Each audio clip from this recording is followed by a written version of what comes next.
Hindi ba sabi ko, hintayin mo ako sa bahay, ha? Ikaw ang sponsor ko, no? Pag napahamak ka, jobless na naman ako. Not only pinagaling mo ako, pero niligtas mo rin ang buhay ko. At hindi lang minsan, 2 beses pa. Anong sabi mo? 3 years ago, ganito rin tayo. Tago sa loob ng cabinet. Pero ngayon, hindi na kita palalampasin.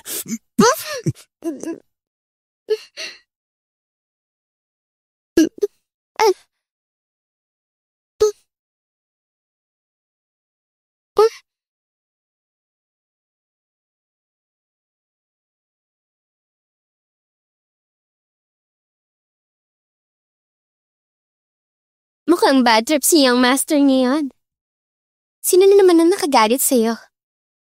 Kung sino man yon, ako na bahala. Hindi ba yung matandang ulyanin sa bahay? Pinaboran pa ang ibang tao, parang hindi ako anak na ituring eh. Tapos gusto pang ipamana sa ampun niya yung negosyo. Sobrang labo na. Baka nga kasi tanda ng kanya na out of mind na. Hindi ko talaga matanggap. Bakit siya pa? Relax ka lang, Young Master. Kung siya walang puso, edi wag na tayo magpakabait. Anong balak mo? Tatig ko pa rin siya. Hindi mo pa alam, no? Narinig ko mismo, nag-uusap sila ng abogado na ipapamana kay Xing Mingxuan ang lahat. Ano? Si Mingxuan. Kailangan mawala ka. Calm down, love. Andito naman ako. Promise, hindi ka niya makukuha sa kumpanya. Akong bahala kay Xing Mingxuan. Salamat, ha? Salamat talaga sa'yo. Grabe ka, Xiaozu. Ang kulit mo.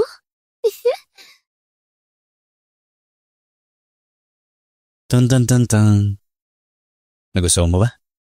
Regalo ba yan kay Sir Shin dahil sa pagkakaligtas niya? Hindi Gift yan para sa girlfriend niya. Wala bang tayo, no? Pag-isipan mo ng mabuti. Marami kaya may gusto sa akin. Ganun ba? Oo. Marami rin naman may gusto sa akin. Oo talaga? Ang ganda talaga ng babae ko eh. Promise mo, hindi mo ako iiwan ha.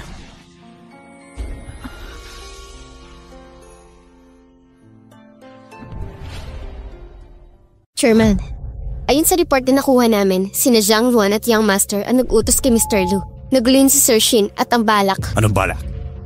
Balak nilang ipapatay si Sir Shin. May iba pa ba? May ebidensya rin na. Si Zhang Wan at Young Master nangurakot sa kumpanya. Sobrang laki ng halaga, pwede na silang kasuhan. Ipatawag mo agad ang anak ko niyan. Opo.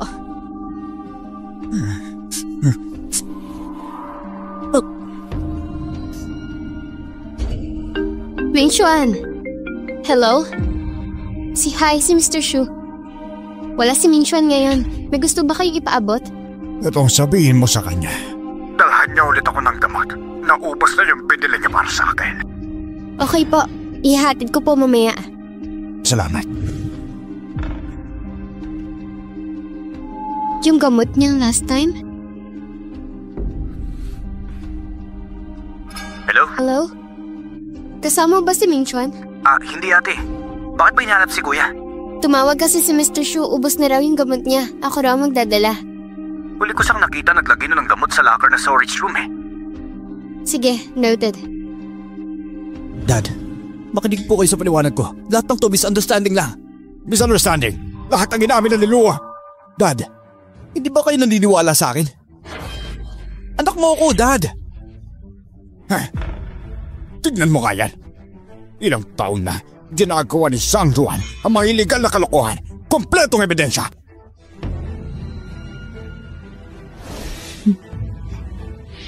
Dad, sorry na, Dad. Nabiktima lang ako, promise. Napaniwala lang nila ako. Buong buhay ko, gusto ko lang naman na maging malinis ang sistema natin. Malinis at maayos daw. Pero Dad, paano magiging malinis? Kung mismong sistema natin bulok, hindi mo ako pwedeng sisihin. Tama na! Wala ka respeto. Ganyan ba makipag-usap sa tatay? Ako ang ama mo, hindi kita kaisaktan. Iyalam mo pala na tatay kita. Pero nung pinapaboran mo si Ming Xuan, naisip mo ba na anak mo ako?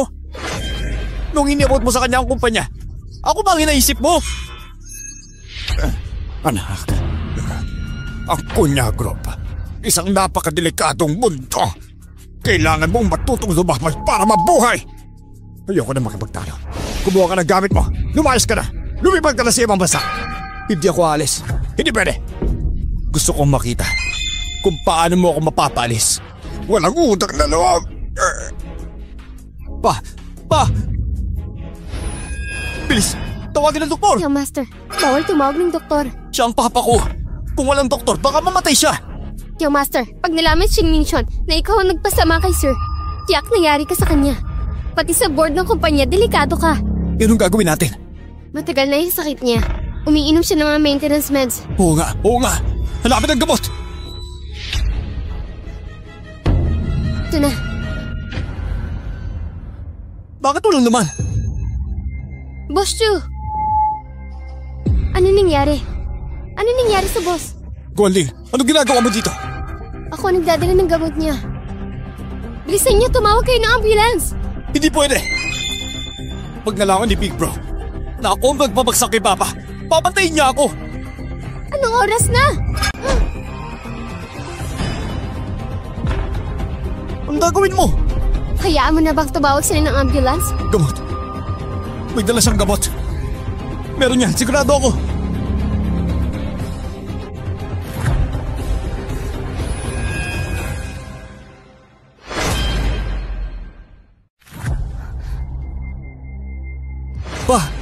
Pa! Okay ka lang? Medyo okay na.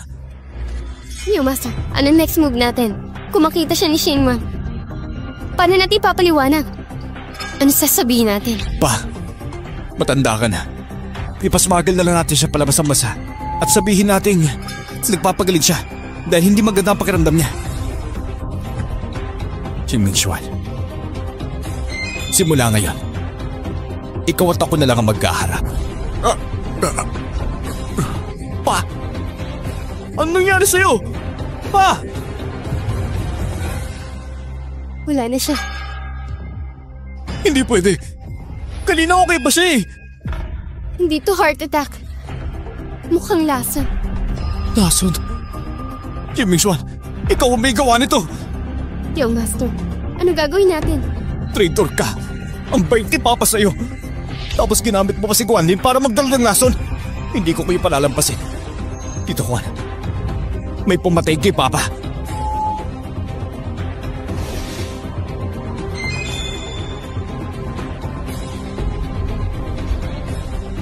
Tama nga si Zhuangwan. Wala talagang silbi si Young Master. Hindi niya kayang saktan si Papa. Ibinintang pa kay Shin Ming-xuan. Ang galing ng plano nila. Tiyak si Chin Yun. Galing sa bahay nila ang gamot. Isang babae ang nag-deliver. Dahil si Guanlin, pagdating ni Zhang Juan, ibigay sa kanya. Okay, tignan natin kung paano papaliwanag si Shin. Pati mga lumat bagong kasalanan isusumbat natin. Sigurado yon. Miss! Sir, nandiyan na po kayo. Oo, nasan si Miss? Tumawag siya kanina. Lumabas siya. Para dinala niya ang gamot kay Boss Shu. Kay Boss Shu? Sige, trabaho ka na. Hello? Kasama mo ba si Miss? Hindi Tumawag sa akin si ate kanina eh. Humihingi ng gamot para kay Boss Su. Siguro siya na yung nagdala. Sige, noted.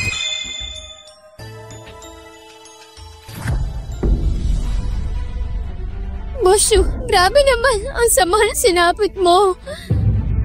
Boss Shu, Young Master, ano nangyari dito? Si Guanlin, pagpasok namin ni Young Master, nakita namin nakahandusay na lang si Boss Shu dito. Tapos may hawak pa siya nito. Ano to? Diba ito yung necklace na binili ni Shin Ming-xuan for 2 billion? Akala ko kanina sa babae niya. Hindi ko ina-expect, grabe. Galing Si Ming-xuan dahil sa takot na maunahan sa pagmana. Pinaunan na niyang patayin si Boss Shu. Ginapit pa ang babae niya para gawin yon. Kawawa naman si Boss Shu. Tito Juan, kailangan niyo kaming tulungan ipaglaban si Boss Shu. Pa, sorry talaga. Ang bait-bait mo kay Xing Minxuan pero ginawa niya ito sa'yo. Nagpadala pa siya ng babae para lasunin ka. Ito ba ang gamot ni Boss Shu?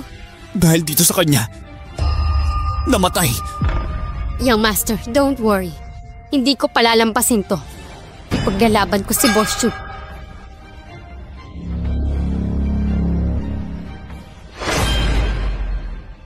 Patay na siya. Wala na tayong magagawa. Kailangan natin magpakatatag. Pero sa kabilang banda, may pagkakataon tayo ngayon. Anong pagkakataon? Ang Kungya Group. Pinaghirapan natin yan ni Boss Shu. Mula sa wala, binuo natin yan. Ikaw ang rightful successor. Pero dumating si Xing Minxuan at inagaw ang lahat. Tama si Chairman Zhang. Sobra. And besides, simula nung siya ang maghawak ng kumpanya, wala siyang respeto sa mga founders tulad natin. Ngayon itong nangyari, kahit hindi siya mismong nag-utos. Kasalanan pa rin niya. Tama. Ito na ang best timing natin para patalsikin si Xing Minxuan. Tignan niyo nga. Si Guanlin ang pinakamahina niyang punto. Gagamitin natin yan laban sa kanya. Pilitin natin siyang sumuko. Mga board members, pasensya na sa abala. Salamat sa suporte ninyo. Maze, may papagawa ako. Kailangan ko ng taong marunong mag-kidnap. Katapos, i-frame natin sila. Sabihin natin na ang babae niya. Siya ang pumatay kay Boss Shu. Tingnan natin kung pipiliin niya ang trono o babae niya. Susunod kami sa'yo. Basta ikaw ang boss.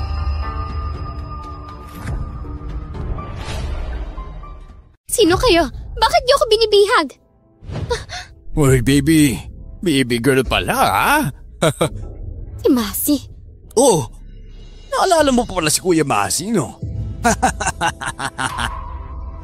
Bitawan niyo ako. Hindi niya alam kung anong... Wala akong pake. Wala akong pake kay Xing Minxuan. Baka nga siya mismo hindi makaligtas ngayon eh. Alam mo ba, naghanap na sa labas na ikaw ang ginamit niya para pumatay kay Boss Shu. Ano? Patay na si Boss Shu? Oo! Ngayon, si Su Xiaozu at Xing Minxuan, magkaaway na sila. Hindi totoo yan! Sinungaling ka! Eh malalaman mo rin naman kung nagsisinungaling ba ako o hindi. Mas mabuti pa, pagbigyan mo ako ngayon. Baka sakaling mapalambot ko pa si boss para sa'yo.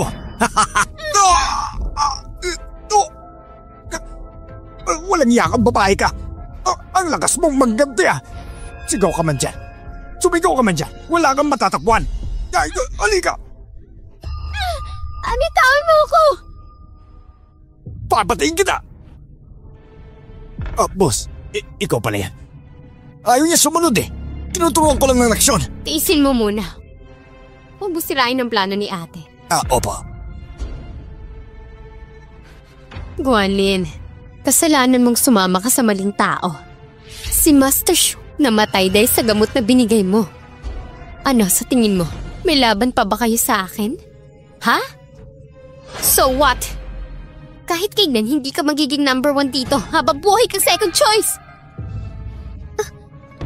Kung ako ikaw, isipin mo na kung paano mo ililigtas ang sarili mo. Hindi yung puro taktak lang dito. Nandito ka na rin lang. Gusto na lang kitang paglaruan. Pakawalan niyo ako. Kung hindi, sigurado lagot kayo kay Shin. Bantayan niyo siya. Pagkatapos ng misyon, bahala na kayo kung anong gusto niyong gawin sa kanya. Opo, boss.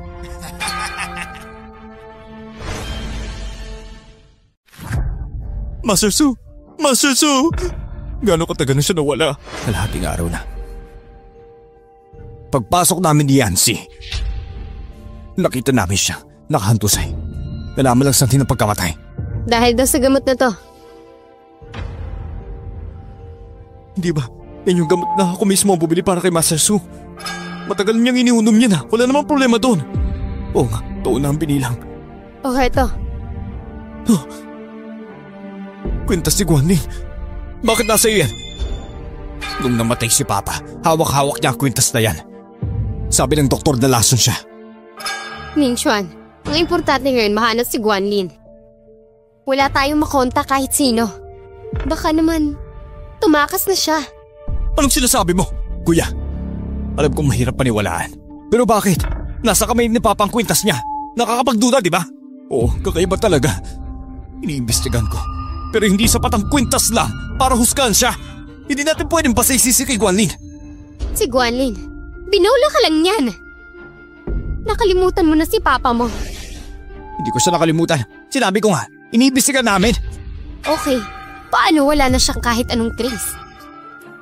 Hindi ba obvious na nagtatago? Baka guilty talaga siya. Hindi ka ba nakikinig? Sabi ni Kuya, iniimbestigan nga eh. Bastos ka naman magsalita. Ano ka, Bini? Kuya mo siya tapos ikaw ganyan. Hindi ako papayag. Tama na. Tigil! Ano ba? Huwag kayong magalala. Iimbestigahan ko ang tungkol sa kasong ito. Kuya, ikaw na ang pinakapinagkakatiwalaan ni Papa noon. Huwag mo siyang bibiguin. Huwag kang magalala. Ibibigay ko yung Master Su ang hustisya.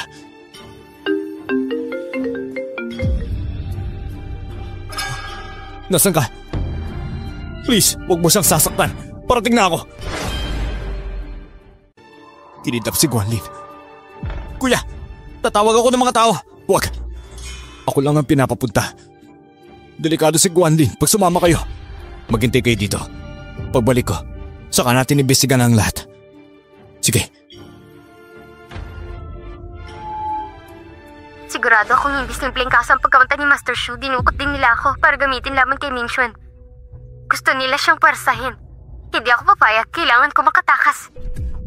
Kuya Mazi, kanina pinag-isipan ko ng mabuti. Mukhang tama ka nga. Ako kasi para lang akong laruan ni Shin. Isang pampalipas oras lang.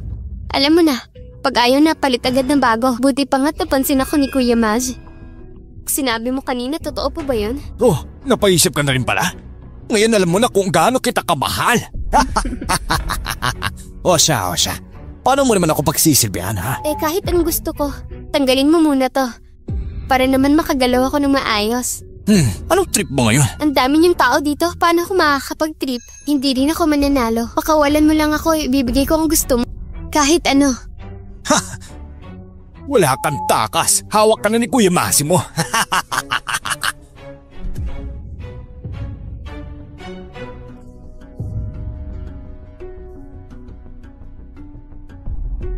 Uy, ang ganda! Hindi na makapaghintay ah. Walang kahila! Gumalaw ka pa, papatayin ko siya! Tumatras! Dali!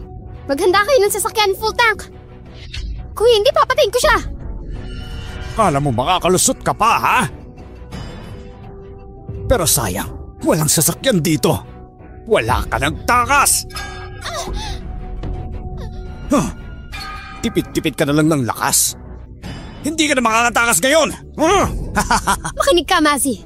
Kung di mo ako papatayin ngayon, babalikan kita, papatayin kita! Oo, hintayin ko yan ha. Ay, ang ganda pa naman ng mukha mo. Kung susugatan kaya kita dito. Ay, sayang naman. Mas maganda siguro kung magmakaawa ka muna sa akin. Baka sakaling maawa ako. Hindi ako magmamakawa sa asong tulad mo! Ay, kang babae ka! Hindi mo talaga gusto mabuhay, no? Bitawan mo ako! Mazi, bitawan mo siya! Walang kagalaw! Anong ginagawa mo dito? Umatras kayo! Atras! Ang tapang mo naman, Mazi ah. Qing Ming-Xuan, tingin-tingin ka nga sa paligid mo. Lahat sila, tao ko! Anong yabang ang pinagsasabi mo? Lintik ka. Napakalanding babae mo! Walang yaga. Puwasan mo ang kabastusan mong yan! Qing Ming-Xuan, kung gusto mong iligtas yung babae mo, dapat lang napagbigyan mo kami. Pagkasamahan mo ako na maayos ngayong gabi. O siya, lumuhod ka lang dyan at kumapang. Saka ako kayo palalayain. Kawawa kayong dalawa, ha? Hindi ko gagawin yan. Pero Masi, Lahat ng ibang kondisyon mo, papayag ako. Pero, yung kagaguhan mo. Huli ka na. Wala na akong pasensya.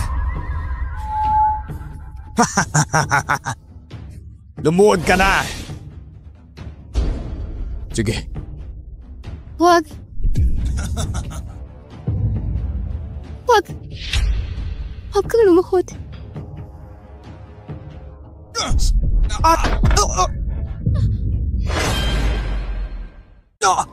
Masi! Nagkamali ako! Lumabas ka na. Si Zhang Xuan. Saludo ako sa'yo. Si Zhang Xuan, talagang gusto kong ipapatay. Gustong-gusto niya akong patayin. Hindi lang ako. Ako lang ang representative nila. Lahat kami kasama ni Boss Shu nung nagsimula. Mga board members lahat. Sino ka ba sa kanila ang hindi deserving? Bakit isang ampun lang ang pipiliin para maging chairman? Dahil ikaw ang nagtaksil sa kumpanya. Pagtataksil? Mas mabuti yun kaysa sa ginawa mo. Pinatay ng babae mo si Boss Shu. Hindi totoo yan. Sir Shin, hindi pa yun. Nung dumating ako, si Boss Shu hirap na sa lagay. Hindi ko alam anong nangyari. Alam ko. Relax. Ayusin ko lahat. Zhang Xuan, huwag mong isipin na hindi ko alam ang mga kalokohan ninyo ni Xiao Zhu. Guanlin.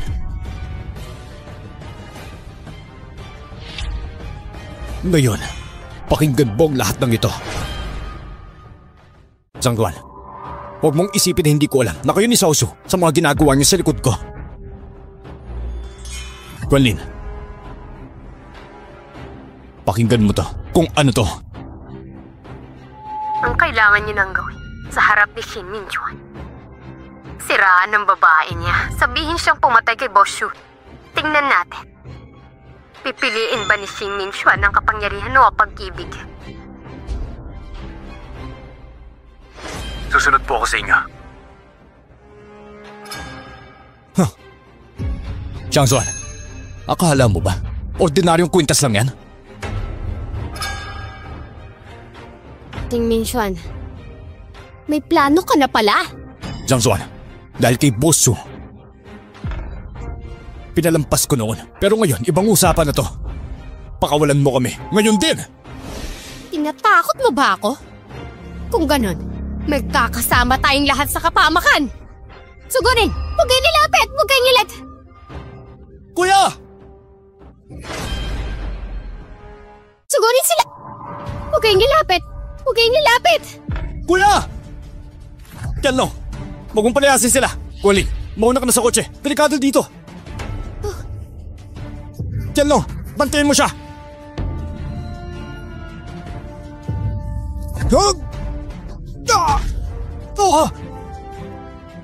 Yan lang, ingat! Guanlin!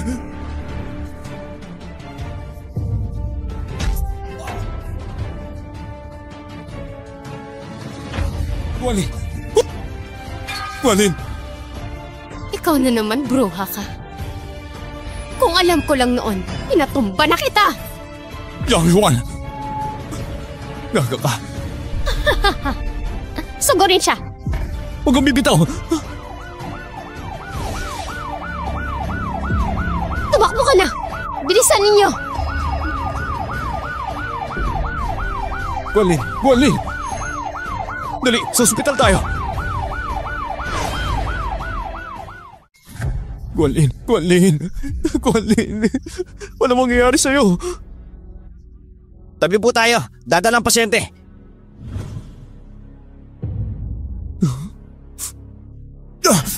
Kuya, sorry.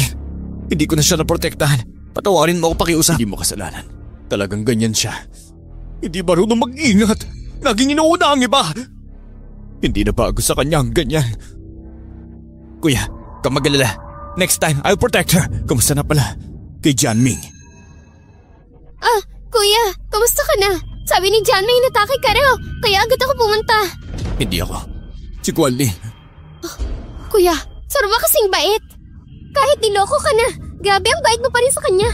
Shuang, nasaktan si ate dahil pinotrektahan niya ako. Eh dapat lang naman, kung hindi siya pinatay ni Shuye, wala sana lahat ang gulong to. Ikaw ang nagsabi sa kanya? Obvious ba? Kalat na sa labas. Ano pinagsasabi nila? Ano pa nga ba? Siyempre ano? Sinasabi nila na pag-uwi mo. Natakot si kuya. Piling niya makakompromisyo siya sa kumpanya, kaya ginamit daw siya si ate para patayin si Shuye. At ano pa? At sabi pa nila, ingrato ka raw na walang utang na loob, dapat daw palayasin ka. Tama na. Mukhang may mga nagmamadaling gumalaw. Kuya, anong balak mo? Kalma lang. Dahan-dahan lang tayo. Kung gusto nila ng gulo, edi pagbibigyan natin sila. Shuang, tandaan mo to. Si Yao to, babahay ko siya. At siya rin ang ate mo.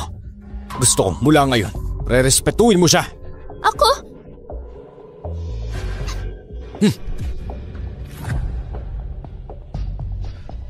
Dok, kumusta na? Stable na siya, pero mahina pa. Kailangan pa niya magpahinga. Salamat, Doc. Janmi, kumuha ka ng tao. Di mo pagkakatiwalaan. Yes, boss. Gising ka na. Kumusta na? Saan ako? Saan to? Nasa ospital ka. Ang sakit ng katawan ko. Buti nga alam mo pa yan eh. Sabi ko na nga ba, maghintay ka sa kotse. Hindi ka talaga nakinig. Iniligtas mo pa si Chanlong. Hindi ko naisip yun eh. Batid mo si Chanlong. Batid ko rin siya. Ikaw talaga. Gising ka na. Kamusta naman? Lumabas ang resulta. Magsimula lahat. Kay Xu Shaozu at Jiang Zuan. Silang nag-utos. Nalaman ni Shuye. Nagkaharap sila. Nag-away sila. Inatake si Shuye. Nalason sa gamot niya. Gaya ng hinala ko. Yung gamot, kinuha mula sa locker mo, kuya. Tinignan yung batch ng gamot. At lahat sila merong chronic poison. Chronic poison? Ibig sabihin, may balak na talagang tayin si Suye? Iilang tao lang ang may alam sa gamot ni Suye. Kahit si Shaozu hindi sigurado. Ibig sabihin lang nun, meron talagang ahas sa kumpanya natin. Eh kuya, anong plano natin ngayon? Huwag kayong mainit. Malalagpasan din natin to kahit anong mangyari. Kuya, palalampasin mo ba si Shaozu? Eh siya ang gawa nito. Hello. Sige, noted. Gets ko na. May emergency board meeting. Kailangan kong pupunta. Diyan lang. Alagaan mo si Yao to. Walang problema, kuya. Anong gagawin natin sa recording? Huwag mo na nating ibigay sa pulis. Gusto ko muna makita ang susunod nilang galaw. At saka, si Bosso, iisa lang ang anak niya. Sige. Yato, alis na ako sandali. Ate, kukuha lang ako ng makakain mo.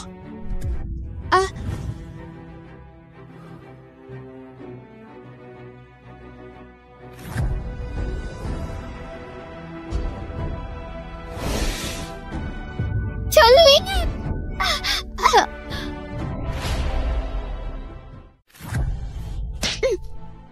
Bakit mo ako sinampal? Hayop ka, kung hindi lang dahil sa'yo, ako sana si Michelle ngayon. Kung ako si Minchuan, hindi rin kita magugustuhan. Anong sabi mo? Lumaki kayo magkasama pero kung gusto ka niya, edi sana ikaw na ang pinili niya. Tingnan mo sarili mo ngayon, parang palengkera. Sino bang lalaki na magkakagusto sa'yo? Puro ka kasinungalingan. Titikwasin kayo bibig mo! Walang iya kang babara! Shuang! Ano ba? Sinabi ko nang respetuhin mo siya. Hindi ko siya kinikilalang ate. Shuang, sobra ka na. Tumigil ka na. Sumusobra ka na. Bakit kayong lahat? Lagi siyang kinakampihan. Kuya, bakit? Kayong lahat, bakit siya? Shuang, tumigil ka na. Ang immature mo naman.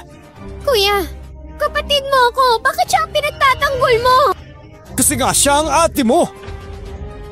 Kuya, huwag ka magpapaloko sa kanya. Malandi yan.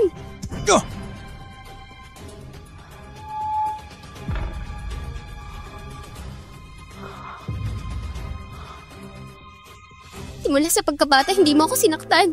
Pero ngayon, dahil sa babae niyan, sinaktan mo ako. Shuang, alam ko nasaktan ka kasi hindi ikaw ang pinili ni kuya. Pero sobra ka na. Huwag ka na magsalita ng gano'n kay ate. Humingi ka na sorry. Shuang, mag-sorry ka kay ate mo. Hindi ako magsusorry. Wala akong kasalanan. Kayo ang mali. Lahat kayo, traidor. Shuang! Hindi ka marunong umintindi! Umalis ka dito!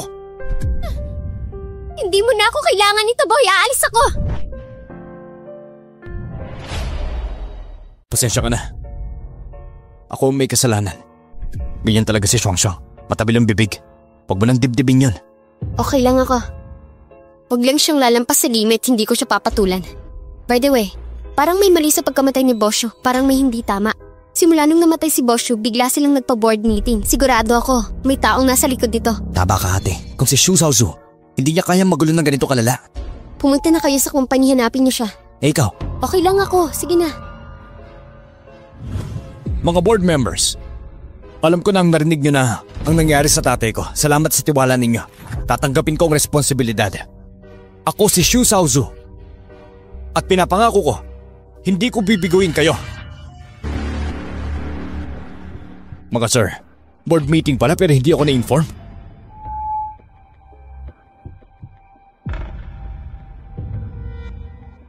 Ito po si Attorney He, abogado ni Boss Su bago siya mamatay. Attorney He. Ngayon, siya ang magbabasa ng huling abilid ni Boss Su. Una, ang testamento ni Mr. Su Yukai.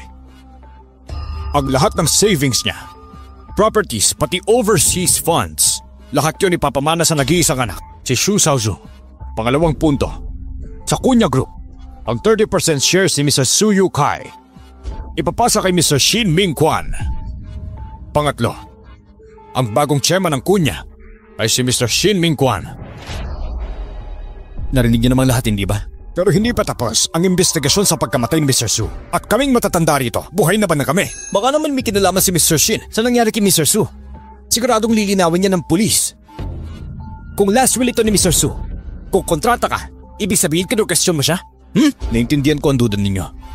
Pero kapag natapos na ang investigasyon, ako mismo ang magbibigay ng malinaw na sagot sa inyo. Satisfied kayo, promise. Shaozu, okay ba sa iyon? O gusto mo, hintayin muna natin matapos ang investigasyon. May ibang tanong pa ba kayo? Ako meron pa. Bukod sa Kunya, may sarili ka ring kumpanya, hindi ba? Pero base sa alam ko, magkakumpetensya ang mga kumpanya natin. Oo, magkapatid tayo. At nagtitiwala ako sa iyo. Pero siyempre, baka magduda ang ibang board members dito. Kuya, baka naman may hidden agenda ka. Baka gusto mong kuhanin yung Kunya at pagsamahin sa kumpanya mo. Lumaki lalo ang negosyo mo, tama ba? Tama, dati nga general manager ka lang eh. Hindi mo nga hawak ang buong kumpanya. Marami kang hindi alam. Paano kami magtitiwala sa'yo? Ibigay pa sa'yo ang Kunya? Sigurado ba kayo na hindi ko alam? Sige nga, subukan ko sagutin yan. Tungkol sa R&D lab. Top of the line ang tech natin. Ako mismo ang naglakad niyan sa Europe. Kada kumpanya kinakausap ko isa't isa. Tama naman kayo. May sarili akong kumpanya. Pero ang kumpanya ko, healthy competition sa Kunya. Friendly competition, hindi away. Nagpapalakasan kami, nag-i-improve pareho. Win-win ang mga projects namin. Marami niyang proof yan. Recently pa nga lang eh. Yung device galing kay Luo, nakuha ko na. Pag naging successful yon, in 3 years, lahat tayo may bonus na makukuha. Panigurado yan. Kaya, kung ako ang chairman ninyo, lahat tayo panalo. Panalo tayong lahat. Walang talo. Lahat sa inyo panalo. Ang galing mo talaga. Kaya pinagkatiwalaan ka ni Dad eh. Hindi ka talaga basta-basta. Sobrang solid mo. Pero, yung kay Lu, baka tsamba lang yun. Pero pag hawak mo na yung Kunya, hindi lang tsamba ang kailangan. Ngayon, na may plano na tayong i-public listing ang kumpanya, kailangan natin ng isang tunay na may experience. Kuya, sa totoo lang, medyo kulang ka pa eh. Ming-Chuan, ganito na lang. Itong Kunya, kami muna ang magpapatakbo. Ikaw, tutok ka muna sa sarili mong negosyo. Kapag napalista na ang kumpanya mo, tsaka na natin ipasa sa iyo yung Kunya. Besides, may shares ka naman dito eh. Kasama ka rin sa kikitain natin. Mga board members, lahat tayo kasama ni Mr. Su sa pagbuo ng kumpanya. Hindi ko kayo lolokohin. Gusto ko lang ding klaruhin. 3 years. In 3 years lalabas ko ang kumpanya sa stock market. Pag hindi ko nagawa yun, ako na mismo magre-resign. Game! 3 years it is!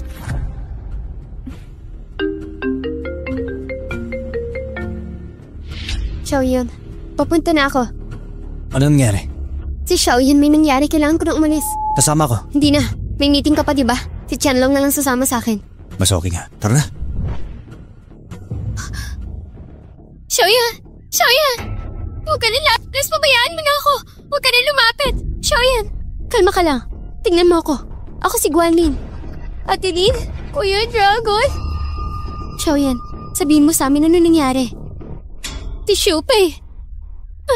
Pinadukot niya ako, dinala sa hotel. Tama na. Huwag mo na ikwento. Tawag ako ng pulis. Ate, wag. Ate Lin, magpakiusap. Huwag tayo magsumbong. Pag nalaman ng nanay ko, baka atakihin siya. Tsaka masyadong magaan yun para sa hype na yun. Xiaoyan, don't worry. Si Shupeng, hindi ko ba lalampasin? Hatid kita pa uwi, okay? Sige po, kuya. Ate Lin, pinapatawag ako ni kuya, urgent daw eh. Kayo na bahala dito ha. Oo, sige. Bilisan mo na. Ingat ka.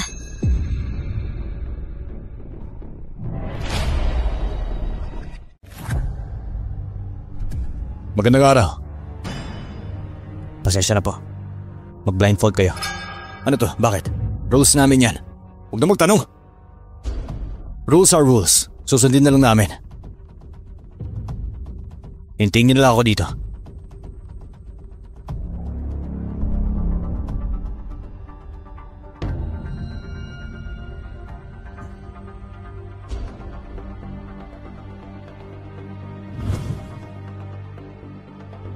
Nasa inyo na ang pera. Huwag kang mag-alala. Nasaan ang kapalit? Palagi ko naririnig yan eh. Dito sa lugar namin, cash first. Diyan lang. Ibigay mo na. Sir Shin, bilis mong kausap ah. Ganyan ang partner na gusto ko. Sinabi ko naman, pera, madali lang yan. Ngayon sabihin mo na, sino ang tunay na pumatay kay Mr. So? Diretsuin mo na! Huwag na magmamisteryoso! Manahimik ka, hindi mo kailangan malaman. Ikaw! Yan lang. Kuya, malino naman ang usapan eh. Sumunod kami sa rules ninyo. Oh, ikaw na, Mr. Mask. Sige.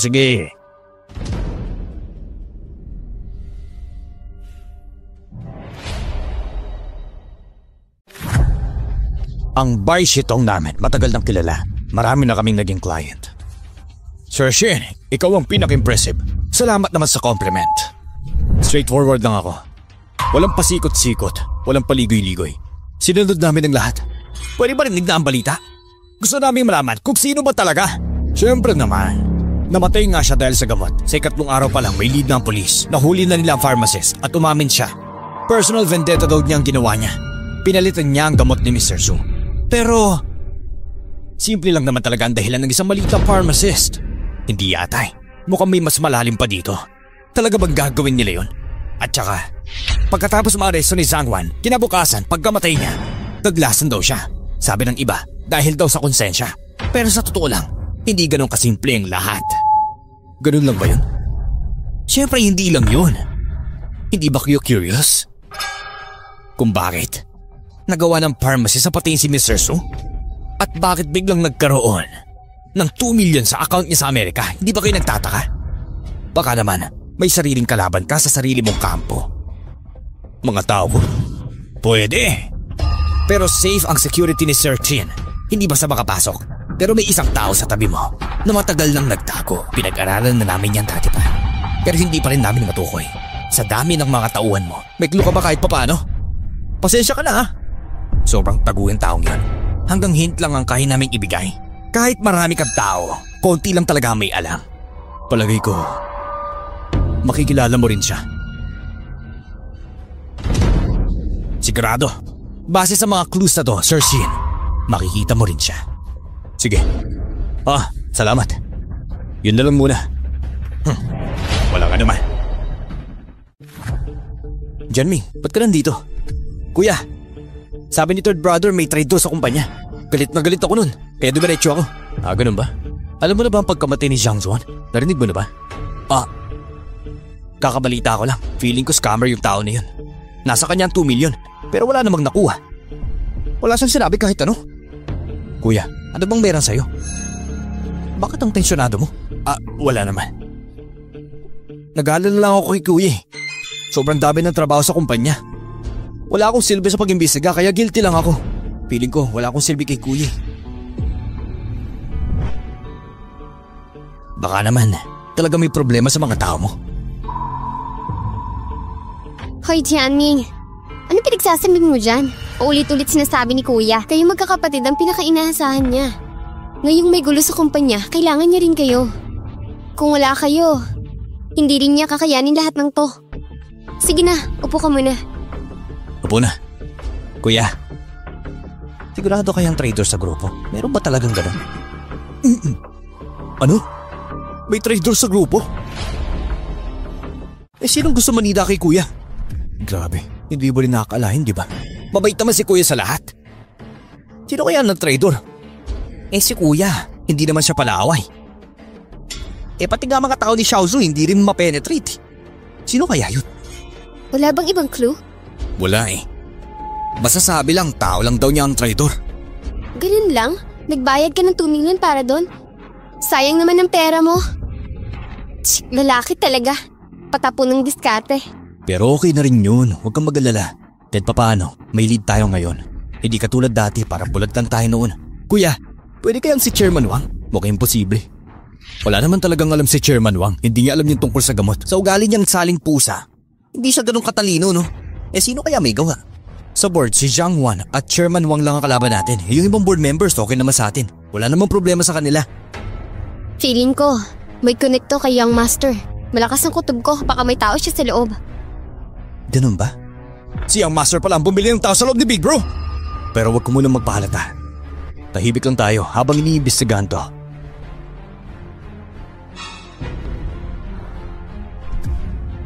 Ano nangyari? Wala, okay lang. Si Yuan lang, may pinapagawa sa akin. Lalabas mo na ako saglit. Gusto mo samahan kita? Ay, hindi na. Babae staff lang to. Hindi mo na kailangan sumali. Hindi ko naman balak eh. Gets ko na. Nunin magpaliwanag. Oo na.